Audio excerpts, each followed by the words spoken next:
Soy el soldado profesional Carrillo. Ya estoy pensionado. En los largos 20 años de mi carrera militar, he vivido historias y experiencias que me han marcado mis pensamientos de por vida. Esta historia que te voy a contar, la recuerdo como si haya sido ayer. A lo largo de mi carrera, esta es la historia que más ha impactado mi vida. Todo empezó en el año 2002. Tenía 7 años como soldado profesional. Como muchos saben, en esos tiempos, la guerra era más intensa. Estuve agregado a la unidad de reconocimiento de las Fuerzas Especiales. Ese día nos mandaron a una escuadra para la selva del Putumayo y la Amazonía colombiana. Nosotros al llegar ahí, de inmediato avanzamos y cubrimos la zona. Por el momento todo se sentía normal, pero siempre estábamos alerta. Más adelante empezamos a sentir como una especie de olor extraño. Era algo parecido como al gas lacrimógeno o como un azufre intenso. Nos pusimos alerta, ya que pensamos que quizás alguien estaba cerca. Caminamos y caminamos y no vimos nada, no encontramos nada.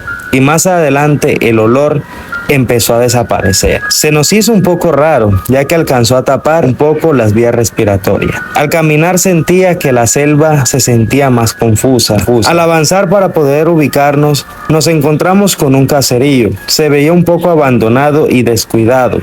Pensamos que quizás desde hace mucho tiempo nadie lo habitaba. Inspeccionamos la zona y estaba solo, pero nos sorprendimos al ver unos niños cerca. Los llamamos y le preguntamos que en dónde vivían. Ellos, con una sonrisa en sus rostros, nos indicaron su casa. Se nos hizo tan raro, ya que podría asegurar que hace unas horas había pasado por ese lugar y no había visto a nadie.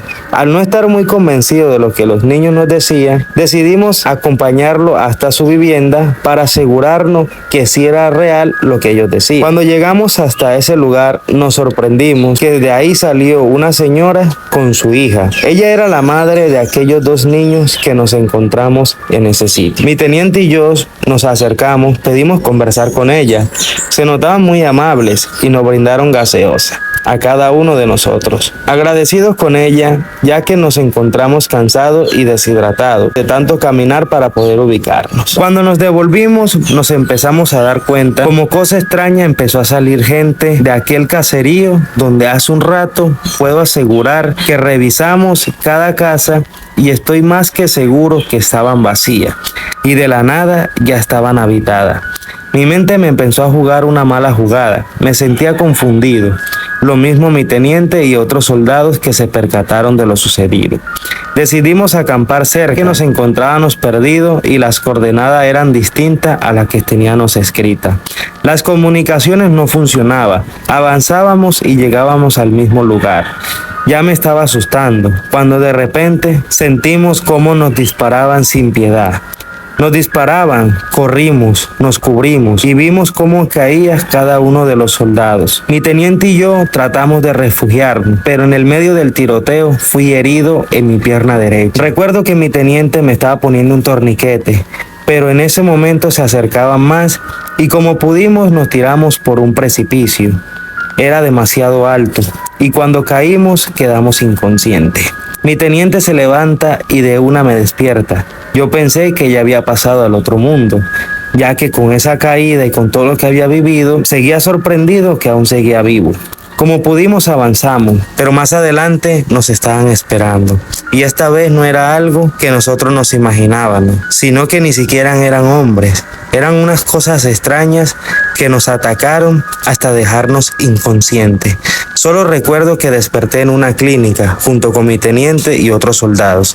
Confundido, pregunté que qué pasó. Nadie respondía nada. Hasta que supimos que fue lo que en realidad sucedió. Según llevábamos casi 10 días desaparecidos, mandaron un grupo de reconocimiento para rescatarnos. Sorpresa, que nos encontraron a todos tirados e inconscientes, y así decidieron trasladarnos al hospital más cercano. Según los exámenes médicos determinaron, dieron una especie de burundanga que nos dejó inconscientes en el mismo sitio y todo lo que sucedió fue producto de nuestra imaginación. Yo no podía creer eso, ya que todos los soldados recordábamos lo mismo. Le pregunté, y entonces mi herida en la pierna, no creo que se haya hecho por sí sola. Y ellos me respondieron que yo mismo me disparé, quizás en un accidente, pero el tiro que tenía en mi pierna fue disparado con mi propia arma. Al escuchar esa versión de la realidad, nuestra mente empezó a confundirse más. Yo y cada uno de los soldados, la experiencia que vivimos era tan real que nos acordamos de lo mismo. Sorpresa, que aquel grupo de reconocimiento que ingresó a rescatarnos junto con la policía, encontraron cerca de la zona una especie de altar con velas encendidas y ahí encontraron a 2 personas que, viendo la foto, eran aquellas mujeres que nos dieron esa bebida ese día. Sorpresa que ya tenían nuestros armamentos y el hechizo que nos hicieron era con el objetivo de acabarnos nosotros mismos y volvernos locos. Hace más de 20 años que sucedió eso. Mi mente aún recuerda ese momento.